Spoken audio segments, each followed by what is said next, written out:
Wahhabism is a process. The end goal is complete Islamization. So for instance, when a girl attains menarche, that is celebrated in several parts of this country. That practice gains a lot more gaiety and festivity in Indian Islam when it is practiced by practitioners of Indian Islam. They said, get it out of it. Marriage should not be celebrated with this kind of form. Get it out of this. This is the Hindu influence. So observe everything with sobriety. Anything that has color, light, music, get it out because that's the Hindu influence. So it's like this. So this thought process is accepted in several parts and is rejected in several parts. Yeah. So the portions of Indian Islam which reject the rejection of Sufi Islam are called the Barelvis, who say, no, sorry, these are practices which have come over the years, we will retain them. But you see, that's what I say in the book, that independent of their internal differences on these aspects, the one thing they're very, very clear about is that there are only two pillars of Islam, namely the Quran and the Sharia. That's it. And the identification of the outsider or the outgroup is fantastic, which is Ahmadiyas,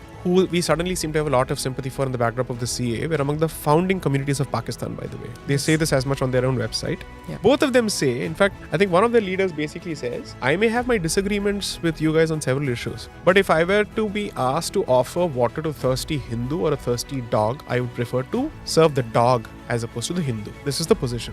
So this is the position of Hindu in the eyes of all these branches and sects, despite their sectarian disputes. So I don't care for their internal disagreements on the esoterics and metaphysics of Islam. I'm not on that. That's your internal fight. My question is, what does this translate to as far as I am concerned? And on that, there is no difference. Everyone was very clear that this is the land where the flag of Islam needs to be revived, and for greater expansion of Islam in the Indian subcontinent, rather the Asian subcontinent, the fortress has to be Bharat. And since they couldn't get Bharat in its entirety, the fortress that was established for the very same purpose was Pakistan, which is why Venkat Dhulipala calls it creating a new Medina, so that this happens to be the epicenter from which Islam moves forward.